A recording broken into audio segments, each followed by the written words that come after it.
Hello +1 students. അപ്പോൾ മക്കളെ, നമ്മുടെ വൺ ഷോട്ട് റിവിഷനൊക്കെ നല്ല അടിപൊളിയായിട്ട് പോയിക്കൊണ്ടിരിക്കുകയാണ് അല്ലേ. നമ്മുടെ III+1 കൊമേഴ്സ് ചാനലിൽ നിങ്ങൾക്ക് എല്ലാ സബ്ജക്റ്റിൻ്റെയും എല്ലാ ചാപ്റ്റേഴ്സിൻ്റെയും വൺ ഷോട്ട് വീഡിയോസ് കിട്ടുന്നതായിരിക്കും. ഓക്കെ, ഭയങ്കര ഹെൽപ്ഫുൾ ആയിട്ടുള്ളൊരു കാര്യമാണിത് അല്ലേ. കാരണം എന്താണെന്ന് വെച്ചാൽ ഒരു ചാപ്റ്ററിൽ ഏതാണ് ഇമ്പോർട്ടൻ്റ് ആയിട്ടുള്ളത് അതൊരു നിങ്ങൾക്ക് 20-30 മിനിറ്റുള്ള ഒരു ചാപ്റ്റർ കംപ്ലീറ്റ് ആയിട്ട് കിട്ടുക എന്ന് പറഞ്ഞാൽ ഭയങ്കര വലിയ കാര്യമാണ് അല്ലേ. അപ്പോൾ ഇതറിയാതെ നിങ്ങളുടെ ഫ്രണ്ട്സിനെ നിങ്ങളത് മാക്സിമം ഷെയർ ചെയ്ത് കൊടുക്കുക. അപ്പോൾ നമ്മുടെ ചാനൽ നിങ്ങൾ സബ്സ്ക്രൈബ് ചെയ്തിട്ടുണ്ടെങ്കിൽ അത് സബ്സ്ക്രൈബ് ചെയ്യുക. അതിനോടൊപ്പം ആ ബെൽ ഐക്കണും കൂടെ പ്രസ് ചെയ്ത് കഴിഞ്ഞാൽ നാളെ ഏത് വീഡിയോ ആണ് വരുന്നത്, ഇന്ന് ഏത് വീഡിയോ ആണ് വരുന്നത്, നിങ്ങൾക്ക് എന്തെങ്കിലും അപ്ഡേറ്റ്സ് കിട്ടിക്കൊണ്ടേയിരിക്കും. ഓക്കെ, അപ്പോൾ നമ്മുടെ ഇന്നത്തെ ഈ വീഡിയോയിൽ നമ്മൾ ഡിസ്കസ് ചെയ്യാൻ പോകുന്നത് നമ്മുടെ സ്റ്റാറ്റിസ്റ്റിക്സിലെ ഫസ്റ്റ് ചാപ്റ്റർ ആണ് നമ്മൾ ഡിസ്കസ് ചെയ്യാൻ പോകുന്നത്. ഓക്കെ, നമ്മുടെ സ്റ്റാറ്റിലെ ഫസ്റ്റ് ചാപ്റ്റർ ആണ് നമ്മൾ ഡിസ്കസ് ചെയ്യാൻ പോകുന്നത്. ഓക്കെ, അപ്പോൾ നമുക്ക് നോക്കാം എന്തൊക്കെയാണ് നമുക്ക് ഈ ചാപ്റ്ററിലുള്ളത് നമുക്ക് നോക്കാം. യെസ്, നോക്കിയേ, നമ്മുടെ ആൽഫ്രഡ് മാർഷലാണ്, നമ്മുടെ ഫാദർ ഓഫ് മോഡേൺ എക്കണോമിക്സ് ആണ് ഇദ്ദേഹം എന്ന് പറയുന്നത് അല്ലേ. അപ്പോൾ നമ്മൾ സ്റ്റാറ്റിസ്റ്റിക്സ് പഠിക്കുന്നതിന് മുമ്പേ നമുക്ക് നോക്കാൻ പോകുന്നത് എന്താണ് എക്കണോമിക്സ് എന്ന് നമുക്കറിയണം.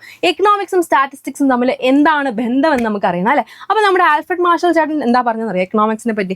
അദ്ദേഹം പറഞ്ഞാണ്, it is the study of man in the ordinary business of life. അതായത് എന്താണ് സംഭവം എന്ന് പറഞ്ഞാൽ, ഒരു മനുഷ്യൻ അദ്ദേഹത്തിൻ്റെ ജീവിതത്തിൽ ആ ഒരു ദിവസത്തിൽ അദ്ദേഹത്തിൻ്റെ ജീവിതത്തിൽ ദൈനംദിന ജീവിതത്തിൽ എന്തൊക്കെ കാര്യങ്ങൾ ചെയ്യുന്നുണ്ടോ ആ ആക്ടിവിറ്റീസിനെയൊക്കെ നമ്മൾ എന്താ പറയുന്നത്, അതിനെപ്പറ്റിയുള്ള പഠനം, അതിനെയാണ് നമ്മൾ എന്തെന്ന് പറയുന്നത്, ഇക്കണോമിക്സ് എന്നാണ് പറയുന്നതെന്നാണ് ആര് പറഞ്ഞത്? ആൽഫ്രഡ് മാർഷൽ ചേട്ടൻ പറഞ്ഞു. നോക്കി, it is A study of the man in the ordinary business of life അല്ലെ. ഒരു മനുഷ്യൻ അദ്ദേഹത്തിൻ്റെ ജീവിതത്തിൽ ദൈനംദിന ജീവിതത്തിൽ എന്തൊക്കെ കാര്യങ്ങൾ ചെയ്യുന്നുണ്ട് ആ മനുഷ്യനെ കുറിച്ചുള്ള പഠനം, അതാണ് എന്തെന്ന് പറയുന്നത്, നമ്മുടെ ഇക്കണോമിക്സ് എന്ന് പറയുന്നത്. അതുകൊണ്ട് തന്നെ നമ്മുടെ ഇക്കണോമിക്സിൽ ആരെയൊക്കെ പറ്റി ഡീൽ ചെയ്യുന്നുണ്ട്? കൺസ്യൂമറിനെ പറ്റി ഡീൽ ചെയ്യുന്നുണ്ട്, പ്രൊഡ്യൂസറിനെ പറ്റി ഡീൽ ചെയ്യുന്നുണ്ട്, സെല്ലറിനെ പറ്റി ഡീൽ ചെയ്യുന്നുണ്ട്, എംപ്ലോയറിനെ പറ്റി ഡീൽ ചെയ്യുന്നുണ്ട്, എംപ്ലോയീസ്, ഇവരെ എല്ലാം പറ്റി എന്ത് നമ്മൾ ചെയ്യുന്നുണ്ട്, ഇവരെയൊക്കെ പറ്റി നമ്മൾ ഡിസ്കസ് ചെയ്യുന്നുണ്ടെന്നാണ് പറയുന്നത്. ഓക്കെ, അപ്പോൾ നമുക്കറിയാം നിങ്ങളിപ്പോൾ ആലോചിച്ച് നോക്കിയാൽ നിങ്ങൾക്ക് ജീവിതത്തിൽ ഒരുപാട് പ്രശ്നങ്ങൾ ഉണ്ടായിരിക്കില്ല. നമ്മൾ പറയും, മോഡൽ എക്സാമിൻ്റെ ടൈം ടേബിൾ ഒരു രസമില്ലാത്ത ടൈം ടേബിളാണ്, ആകെ നെഗറ്റീവായി, ആകെ നെഗായി, ഡാർക്കായി എന്നൊക്കെ നമ്മൾ പറയും അല്ലേ. അതുപോലെ തന്നെ എന്താ നമ്മുടെ ഇക്കോണമിയിലും അല്ലേ, നമ്മുടെ ഇക്കോണമിയിലും എന്താ ഒരുപാട് പ്രോബ്ലംസ് ഉണ്ട്. ഓക്കെ, ഒരുപാട് പ്രോബ്ലംസ് ഉണ്ട്. ഈ പ്രോബ്ലംസ് വരാനുള്ള കാരണങ്ങൾ, ഈ ഇക്കണോമിക് പ്രോബ്ലംസ് വരാനുള്ള റീസൺസ് എന്താണെന്നാണ് നമ്മൾ ഇനി നോക്കാൻ പോകുന്നത്. ഓക്കെ, അപ്പോൾ മിസ് ഇവിടെ അമറിനെ, അക്ബറിനെ, അന്തോണിനെയും കൊടുത്തിട്ടുണ്ട്. നമുക്കറിയാം അമറിനും അന്തോണിക്കും എന്താ ഒരുപാട് ആഗ്രഹങ്ങളുണ്ട് അല്ലേ. അവരുടെ വാണ്ട്സ് എന്ന് പറഞ്ഞാൽ എന്താ അൺലിമിറ്റഡ് ആണ് അല്ലേ. ഇങ്ങനെ ഒരു ആഗ്രഹം കഴിയുമ്പോൾ അടുത്ത ആഗ്രഹം വരും. മനുഷ്യരെല്ലാം അങ്ങനെയാണ് അല്ലേ. ഇപ്പോൾ മിസ്സിനോട് ചോദിച്ചു കഴിഞ്ഞാൽ മിസ് പറയും ഇപ്പോൾ വിശക്കണമെന്ന് പറയും, കുറച്ച് കഴിയുമ്പോൾ പറയും ഉറങ്ങണമെന്ന് പറയും. അപ്പോൾ നമുക്ക് എന്താ ഒരുപാട് ആഗ്രഹങ്ങൾ ഇങ്ങനെ ഉണ്ടാവും അല്ലേ. പക്ഷേ ഈ ആഗ്രഹങ്ങളൊക്കെ നമുക്ക് സബലീകരിക്കാനുള്ള റിസോഴ്സസ് അല്ലേ, നമ്മുടെ റിസോഴ്സ് എന്ന് പറയുന്നത് എന്താ ലിമിറ്റഡ് ആയിരിക്കും അല്ലേ. ഇവർക്ക് എന്താ, ഇവരുടെ മെയിൻ ആഗ്രഹം എന്താ, ഇവർക്ക് പട്ടായ പോകണം, നല്ല വീട് വെക്കണം, എല്ലാവരും നല്ല അടിപൊളിയായിട്ട് നോക്കണം എന്നൊക്കെയാണ് അല്ലേ. അപ്പോൾ എന്താ, പക്ഷേ ഇവരുടെ കയ്യിലുള്ള പൈസ എന്ന് പറയുന്നത് എന്താ, ലിമിറ്റഡ് ആണ് അല്ലേ. ഇവർ പട്ടായയിൽ പോയി ഇങ്ങനെ പൈസ ഇങ്ങനെ സൂക്ഷിച്ച് ഇങ്ങനെ വെക്കുകയാണ് അല്ലേ. അപ്പോൾ ഈ പൈസയാണ് എന്തെന്ന് പറയുന്നത് നമ്മുടെ റിസോഴ്സ് ആയിട്ട് നമുക്കിവിടെ എക്സാമ്പിൾ ആയിട്ട് എടുക്കാം. അപ്പോൾ നമ്മൾ ഈ പട്ടായ പോയിന് പൈസയൊക്കെ സെറ്റാക്കി വെച്ചേക്കുക. അതുപോലെ എന്താ ഈ റിസോഴ്സസിന് എന്തുണ്ടായിരിക്കും, ഓൾട്ടർനേറ്റീവ് യൂസ് ഉണ്ടായിരിക്കും അല്ലേ. ഇപ്പോൾ നമ്മൾ ഇവർ പട്ടായ പോകാൻ റെഡിയാക്കി, അപ്പോൾ നമ്മുടെ പൃഥ്വിരാജിൻ്റെ അച്ഛൻ എന്ത് പറ്റി, ഒരു ചെറിയ വയ്യാഴിക പറ്റി ഹോസ്പിറ്റലൈസ്ഡ് ആയി അല്ലേ. അപ്പോൾ എന്താ സംഭവിച്ചത്, ഇവർ പട്ടായ കൊടുക്കാൻ വെച്ചിരുന്ന, അവർ കൊണ്ടുപോകാൻ പട്ടായയിൽ പോകാൻ വെച്ചിരുന്ന കാശ് എന്താ ചെയ്തത്, ഹോസ്പിറ്റലിൽ കൊണ്ട് കെട്ടി അല്ലേ. അപ്പോൾ അതാണ് സംഭവം, എന്താണ്, റിസോഴ്സസിന് ഓൾട്ടർനേറ്റീവ് യൂസ് ഉണ്ട്. അപ്പോൾ ഇതൊക്കെയാണ് എന്തിൻ്റെ കാരണം എന്ന് പറയുന്നത്, ഇതൊക്കെയാണ് നമ്മുടെ ഇക്കോണമിയിൽ പ്രോബ്ലംസ് വരാനുള്ള കാരണം എന്ന് പറയുന്നത്. ഇതൊക്കെയാണെന്ന് നോക്കിയാൽ ഹ്യൂമൻ വോൺസ് ആർ അൺലിമിറ്റഡ് അല്ലേ. നമ്മുടെ അമറിനും അക്ബറിനും അന്തോണിക്കും എന്താ ഒരുപാട് ആഗ്രഹങ്ങളുണ്ട്, അതുപോലെ നമുക്കും ആഗ്രഹമില്ലേ. യെസ്, അൺലിമിറ്റഡ് ആണ്. ഇങ്ങനെ ഒരാഗ്രഹം കഴിയുമ്പോൾ അടുത്ത ആഗ്രഹം വരും, അത് കഴിഞ്ഞ് അടുത്ത ആഗ്രഹം വരും, ഇങ്ങനെ വന്നുകൊണ്ടിരിക്കുകയാണ്. അതിപ്പോൾ നോക്കിയേ, റിസോഴ്സസ് ആർ ലിമിറ്റഡ്, പക്ഷെ എന്താ, കാശ്, പണോ, ദുട്ട്, മണി കുറവാണ്. പിന്നെന്താണ്, resource available have alternative uses അല്ലേ. അമറിനെ, നമ്മുടെ പൃഥ്വിരാജിൻ്റെ അച്ഛന് വയ്യാണ്ടായപ്പോൾ എന്താ, അവർ പട്ടായ പോകാനുള്ള കാശല്ലേ എടുത്ത് വെച്ചത്. യെസ്, അതൊക്കെയാണ് എന്തെന്ന് പറയുന്നത് നമ്മുടെ ഇക്കോണമിയിൽ ഉണ്ടാകുന്ന പ്രോബ്ലംസിൻ്റെ റീസൺസ്, കാരണങ്ങൾ എന്ന് പറയുന്നത്. ഇതിൽ ഏറ്റവും പ്രധാനപ്പെട്ട വില്ലനാരെന്നറിയാം, ഏറ്റവും പ്രധാനപ്പെട്ട കാരണം എന്ന് പറയുന്നത് എന്താണെന്നറിയാം, resources are limited, scarcity of resources ആണ് എന്തെന്ന് പറയുന്നത് റൂട്ട് കോസ്, ഒരു വേര് കാരണം എന്നൊക്കെ നമ്മൾ പറയത്തില്ലേ. ഇതുണ്ടാവാനുള്ള മൂല കാരണം കാതൽ എന്നൊക്കെ നമ്മൾ പറയത്തില്ലേ. ആ കാതലല്ല, അതായത് വേര് കാരണം, റൂട്ട് എന്ന് നമ്മൾ പറയും. ഈ എക്കണോമിക് പ്രോബ്ലംസിൻ്റെ ഒക്കെ റൂട്ട് എന്ന് പറയുന്നത് എന്താണ്, ഈ റിസോഴ്സസ് ലിമിറ്റഡ് ആയതുകൊണ്ടാണ് അല്ലേ. നമുക്ക് ഒരുപാട് പണം ഉണ്ടായത് എന്താ, വട്ടായാലും പോയി അച്ഛനെ നോക്കാം, എല്ലാം നോക്കുകയൊക്കെ ചെയ്യാം അല്ലേ. പക്ഷെ അങ്ങനെ ഒരു സംഭവം ഇല്ല. റിസോഴ്സസ് എന്ന് പറയുന്നത് എന്താ, വളരെ ലിമിറ്റഡ് ആണെന്നാണ് പറയുന്നത്. അപ്പം നമ്മുടെ രാജ്യത്ത് ഒരു പ്രശ്നവും കാര്യങ്ങളൊക്കെ ഉണ്ടാവുകയാണെങ്കിൽ നമ്മൾ വെറുതെ കൈയും കെട്ടി നോക്കിയിരിക്കോ? ഒരിക്കലും ഇല്ല. നമ്മൾ എന്താ ചെയ്യുന്നത്, അതിനുള്ള വഴി, അതിനുള്ള സൊല്യൂഷൻ നമ്മൾ തേടി പോകും അല്ലേ. യെസ്, അപ്പോൾ എന്താണ്, അതിന് വേണ്ടിയിട്ടുള്ള, നമ്മുടെ രാജ്യത്ത് ഒരു പ്രശ്നം വരികയാണെങ്കിൽ അതിന് വേണ്ടിയുള്ള പുതിയ പോളിസീസും പ്രോഗ്രാംസും കാര്യങ്ങളൊക്കെ നമ്മൾ ഇംപ്ലിമെൻറ്റ് ചെയ്യണം എന്നാണ് പറയുന്നത്. ഓക്കെ, അപ്പോൾ ഫോർ എക്സാമ്പിൾ മിസ് പറയണം, നമ്മുടെ രാജ്യം നേരിടുന്ന വലിയൊരു പ്രശ്നമാണ് എന്തെന്ന് പറയുന്നത് പോവേർട്ടി എന്ന് പറയുന്നത്, ദാരിദ്ര്യം എന്ന് പറയുന്നത്. അപ്പോൾ ഈ ദാരിദ്ര്യം എന്ന് പറഞ്ഞ ഈ സംഭവം ഇത് ഇറാഡിക്കേറ്റ് ചെയ്യണം, അല്ലെങ്കിൽ ഇത് നിർമ്മാർജ്ജനം ചെയ്യണമെങ്കിൽ നമ്മൾ എന്താ ചെയ്യേണ്ടത്? ആദ്യം എന്താണ് പോവേർട്ടി എന്ന് നമ്മൾ അറിയണം, അല്ലെ? എന്താണ് പോവേർട്ടി എന്ന് അറിയണം. അതുപോലെ തന്നെ എന്താണ്, എത്ര ദാരിദ്ര്യം അനുഭവിക്കുന്ന ആളുകൾ നമ്മുടെ ഇന്ത്യയിലുണ്ടെന്ന് നമ്മൾ അറിഞ്ഞിരിക്കണം. യെസ് അല്ലേ? അതുപോലെ തന്നെ എന്താ, ഇപ്പൊ അൺഎംപ്ലോയ്മെന്റ് മറ്റൊരു സംഭവമാണ്, അല്ലെ? തൊഴിലില്ലായ്മ. അപ്പൊ നമ്മുടെ രാജ്യത്ത് എന്താണ് നമ്മുടെ ഈ അൺഎംപ്ലോയ്മെന്റ് നമുക്ക് കുറയ്ക്കണമെങ്കിൽ അല്ലെങ്കിൽ ഇല്ലാണ്ടാക്കണമെങ്കിൽ നമ്മൾ എന്താണ് അൺഎംപ്ലോയ്മെന്റ് എന്ന് അറിയണം. എത്ര പേര് തൊഴിലില്ലാതെ ജീവിക്കുന്നുണ്ടെന്ന് നമുക്കുള്ള കാര്യം നമ്മളെല്ലാം കളക്ട് ചെയ്യണം, അല്ലെ? അപ്പൊ ഇതൊക്കെ നമ്മൾ എന്താ ചെയ്യുന്നത്? ഇപ്പൊ നിങ്ങൾ വിചാരിക്കും, ഇപ്പൊ നോക്കി, പുവർ പീപ്പിൾ, ഓക്കെ, നമ്മൾ പോവേർട്ടി അനുഭവിക്കുന്നവരുടെ എണ്ണം എന്ന് പറയുന്നത് 100 ആണെന്ന് വിചാരിക്കുക. ഓക്കെ, ഈ 100 ഈ ഒരു നമ്പറിനെ നമ്മൾ വിളിക്കുന്ന പേരാണ് ഡേറ്റ എന്ന്. ഓക്കെ, എന്താണ്? ഡേറ്റ എന്നാണ് നമ്മൾ ഇതിനെ വിളിക്കുന്നത്. അങ്ങനെ നമ്മുടെ ഇക്കോണമിയിലുള്ള ഇക്കോണമി ഫാക്ട്സ് ഉണ്ടല്ലോ, ഇക്കണോമിക് ഫാക്ട്സ് ഒരുപാടുണ്ടല്ലോ. ഈ ഇക്കണോമിക് ഫാക്ട്സിനെ നമ്പേഴ്സിന്റെ രൂപത്തിൽ നമ്മൾ കാണിക്കുന്നതിനെ നമ്മൾ വിളിക്കുന്ന പേരാണ് ഇക്കണോമിക് ഡേറ്റ എന്ന്. ഓക്കെ, അത്രേ ഉള്ളൂ. ഇപ്പം നോക്കിയേ, to solve these problems appropriate policies have to be formulated and implemented. For instance, okay, നമ്മൾ നല്ല പോളിസീസും പ്രോഗ്രാംസും കാര്യങ്ങളൊക്കെ കൊണ്ടുവരണം എന്നാണ് പറഞ്ഞത്. ഈ പ്രശ്നങ്ങളൊക്കെ സോൾവ് ചെയ്യണമെങ്കിൽ. ഇപ്പൊ പോവേർട്ടി നമ്മൾ എടുക്കുകയാണെങ്കിൽ, പോവേർട്ടി നമ്മൾ സോൾവ് ചെയ്യാൻ എടുക്കുകയാണെങ്കിൽ എന്താണ് പോവേർട്ടി നമ്മൾ അറിയണം. Define poverty, we have to define poverty and then identify the number of people, അല്ലെ? എത്ര പേര് പുവർ ആണെന്ന് ഐഡന്റിഫൈ ചെയ്യുക. 100 പേരുണ്ടെന്ന് വിചാരിക്കുക. ഇതെന്താണ്? ഇതിന് നമുക്ക് എന്താവശ്യമാണ്? ഡേറ്റ ആവശ്യമാണ്, അല്ലെ? ഇതാണ് നമ്മുടെ ഡേറ്റ, അല്ലെ? ഇതാണ് നമ്മുടെ ഡേറ്റ എന്ന് പറയുന്നത്. പുവർ പീപ്പിളിന്റെ എണ്ണം, പോവേർട്ടി അനുഭവിക്കുന്നവരുടെ എണ്ണം എന്ന് പറയുന്നത് എത്രയാണ്? 100 ആണ്. ആൻഡ് നോക്കിയേ, data expresses economic facts in terms of numbers. എന്താണ് ചെയ്യുന്നത്? ഡേറ്റ എന്താ ചെയ്യുന്നത്? ഇക്കണോമിക് ഫാക്ട്സിനെ നമ്പേഴ്സിന്റെ രൂപത്തിൽ, അല്ലെ? ഇക്കണോമിക് ഫാക്ട്സ്, 100 പേരാണ് പോവേർട്ടി അനുഭവിക്കുന്നത്, നമ്പറിന്റെ രൂപത്തിൽ കാണിച്ചു, അല്ലെ? നമ്മുടെ രാജ്യത്ത് 1000 പേരുണ്ടെങ്കിൽ അതിൽ 100 പേര് പോവേർട്ടി അനുഭവിക്കുന്നവരാണെന്ന് നമ്മൾ വിചാരിക്കുക. ഓക്കെ, അത് നമ്പേഴ്സിന്റെ രൂപത്തിൽ കാണിക്കുന്നതിനെ നമ്മൾ വിളിക്കുന്ന പേരാണ് എന്തെന്ന്? ഇക്കണോമിക് ഡേറ്റ എന്നാണ് വിളിക്കുന്നത്. എന്താണ്? ഇക്കണോമിക് ഡേറ്റ എന്നാണ് വിളിക്കുന്നത്. അപ്പൊ എന്താണ് മിസ്സേ ഇവിടെ സ്റ്റാറ്റിസ്റ്റിക്സിന്റെ കാര്യം എന്ന് നിങ്ങൾ വിചാരിക്കും, അല്ലെ? നമ്മുടെ സ്റ്റാറ്റിസ്റ്റിക്സ് എന്താ ചെയ്യുന്നത്? നമ്മുടെ സ്റ്റാറ്റിസ്റ്റിക്സ് ഈ ഇക്കണോമിക് ഡേറ്റ യൂസ് ചെയ്യും. എന്നിട്ട് എന്താണ്? അതിൽ നിന്ന് എന്താ ചെയ്യുന്നത്? ഇൻഫറൻസസ് കൺക്ലൂഡ് ചെയ്യും. അതായത് കുറെ കൺക്ലൂഷൻസും കാര്യങ്ങളും ഒക്കെ അവർ എടുക്കും. അതാണ് നമ്മുടെ സ്റ്റാറ്റിസ്റ്റിക്സിന്റെ മെയിൻ ഉപയോഗം എന്നുള്ളത്. നോക്കിയേ, statistics make use of economic data four drawing meaning full influences, അല്ലെ? നമ്മൾ പറഞ്ഞു 100 പേരാണ് പോവർട്ടി അനുഭവിക്കുന്നത് നമ്മൾ പറഞ്ഞു. അപ്പോൾ ആ 100 പേരെ നമുക്ക് എങ്ങനെ മാറ്റി അവരെ നല്ല അവർക്കൊരു ബേസിക് സ്റ്റാൻഡേർഡ് ഓഫ് ലിവിങ് കൊണ്ടുവരാം എന്നുള്ള കാര്യങ്ങൾ, അതിൻ്റെ ഒരു കൺക്ലൂഷൻ കൊണ്ടുവരുന്നതാണ് ആര്? സ്റ്റാറ്റിസ്റ്റിക്സ് എന്ന് പറയുന്നത്. അപ്പോൾ ഇതാണ് നമ്മുടെ സ്റ്റാറ്റിസ്റ്റിക്സിൻ്റെയും ഇക്കണോമിക്സിൻ്റെയും റിലേഷൻഷിപ്പ്, ആ ഒരു ബന്ധം, ആ ഒരു റിലേഷൻഷിപ്പ് നമ്മൾ സംഭവം എന്ന് പറയുന്നത്. ഓക്കെ, അപ്പോൾ ഇതാണ് നമ്മുടെ എന്തെന്ന് പറയുന്നത്? സ്റ്റാറ്റിസ്റ്റിക്സിൻ്റെയും അതേപോലെ നമ്മുടെ ഇക്കണോമിക്സിൻ്റെയും ബന്ധം എന്ന് പറയുന്നത്. എന്താണ് ചെയ്യുന്നത്? ഇക്കണോമിക് ഫാക്ട്സിനെ നമ്പേഴ്സിൻ്റെ രൂപത്തിൽ കാണിക്കുന്നതിനെയാണ് നമ്മൾ എന്തെന്ന് പറയുന്നത്? ഇക്കണോമിക് ഡേറ്റ എന്ന് പറയുന്നത്. ഈ ഇക്കണോമിക് ഡേറ്റ ഉപയോഗിച്ച് ആരെന്ത് ചെയ്യും? നമ്മുടെ സ്റ്റാറ്റിസ്റ്റിക്സ് മീനിങ് ഫുൾ ആയിട്ടുള്ള കൺക്ലൂഷൻസ് എന്താ ചെയ്യുന്നത്? ഡ്രോ ചെയ്യും എന്നാണ് പറയുന്നത്. ഓക്കെ അല്ലേ? അപ്പോൾ നമ്മുടെ ഈ ഇക്കണോമിക് ഡേറ്റ നമ്മൾ പറഞ്ഞു. എന്താണ് ഇക്കണോമിക് ഡേറ്റ എന്ന് പറഞ്ഞാൽ? ഇക്കണോമിക് ഫാക്ട്സിനെ നമ്പേഴ്സിൻ്റെ രൂപത്തിൽ കാണിക്കുന്നതാണ് ഇക്കണോമിക് ഡേറ്റ എന്ന് പറഞ്ഞു. അപ്പോൾ ഈ ഇക്കണോമിക് ഡേറ്റ നമുക്ക് മെയിനായിട്ട് 2 ടൈപ്സ് ആണുള്ളത്. എന്താണ്? 2 ടൈപ്സ് ആണുള്ളത്. ഒന്നാണ് ക്വാളിറ്റേറ്റീവ് ഡേറ്റ എന്ന് പറയും. ക്വാളിറ്റേറ്റീവ് ഡേറ്റയും ഉണ്ട്, അതേപോലെ നമുക്കുള്ളതാണ് ക്വാണ്ടിറ്റേറ്റീവ് ഡേറ്റ. ഓക്കെ, ക്വാളിറ്റേറ്റീവ് ഡേറ്റയും ഉണ്ട്, ക്വാണ്ടിറ്റേറ്റീവ് ഡേറ്റയും ഉണ്ട്. ഇത് ഇമ്പോർട്ടൻ്റ് ആണ് കേട്ടോ, ഇത് ഇമ്പോർട്ടൻ്റ് ആണ്. മിസ് സ്റ്റാർ ചെയ്ത് നോക്കാം. എന്താണ് അപ്പോൾ ക്വാളിറ്റേറ്റീവ് ഡേറ്റ എന്ന് പറഞ്ഞാൽ? നമുക്ക് നമ്പേഴ്സ് കൊണ്ട് അത് മെഷർ ചെയ്യാൻ സാധിക്കില്ല. Okay, data that cannot be measured in terms of numbers are known as qualitative data. Example പറയുകയാണെങ്കിൽ നമുക്കിപ്പോൾ പറയാം, നമ്മുടെ എന്താ പറയുക, കളർ ഓഫ് ഹെയർ അല്ലെങ്കിൽ നമ്പർ ഓഫ് ഹെയർ, ഇതൊക്കെ എന്താ നമുക്ക് മെഷർ ചെയ്യാൻ പറ്റുമോ? നമ്പേഴ്സ് നമുക്ക് ഓരോ മുടി നമുക്ക് ഇങ്ങനെ എണ്ണി നോക്കാൻ പറ്റുമോ? ഒരിക്കലും പറ്റത്തില്ല, അല്ലേ? നോക്കിയാൽ നമുക്ക് 2 ടൈപ്സ് ഉണ്ട്.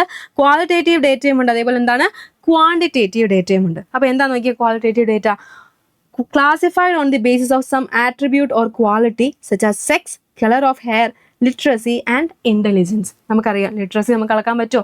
ഒരാൾക്ക് എത്ര അറിവുണ്ടെന്ന് നമുക്ക് അളന്ന് നോക്കാൻ പറ്റുമോ? പറ്റത്തില്ല, അല്ലേ? നമ്പേഴ്സിൽ നമുക്ക് എക്സ്പ്രസ് ചെയ്യാൻ പറ്റുമോ? പറ്റത്തില്ല. അപ്പം എന്താണ് qualitative data? Are those datas which cannot be expressed in terms of numbers. Cannot be expressed in terms of numbers.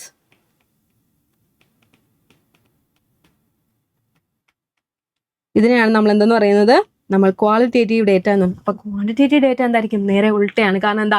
It can be expressed in terms of numbers. നമ്മുടെ ഹൈറ്റ്, നമ്മുടെ വെയിറ്റ്, നമുക്ക് കിട്ടുന്ന വരുമാനം, നമ്മുടെ സാലറി, ഇതൊക്കെ നമുക്ക് എന്താ നമ്പേഴ്സിൽ measure ചെയ്യാൻ സാധിക്കും, അല്ലേ? എന്താണ് ക്വാണ്ടിറ്റേറ്റീവ് ഡേറ്റ?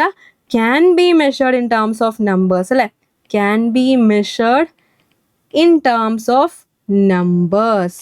ഓക്കെ, ദേ നോക്കിയേ, data classified on the basis of some characteristics that can be measured such as height, weight, income, exports, imports, ഇതിനെയൊക്കെയാണ് നമ്മൾ എന്താ പറയുന്നത് ക്വാണ്ടിറ്റേറ്റീവ് ഡേറ്റ എന്ന് പറഞ്ഞാൽ. ഓക്കെ, അപ്പോൾ ഇത് ഇമ്പോർട്ടൻ്റ് ആണ്.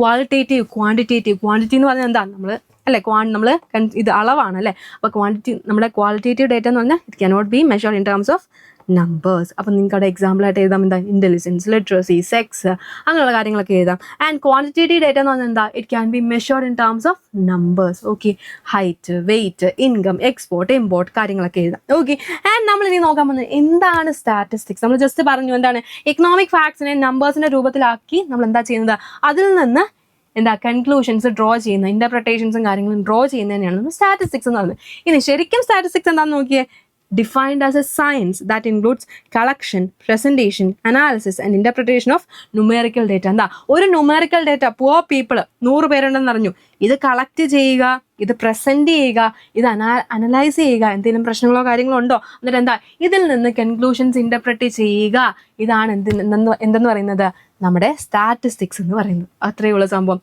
ആൻഡ് നമ്മൾ ഇനി നോക്കുകയാണ് നമ്മുടെ സ്റ്റാറ്റിസ്റ്റിക്സിൽ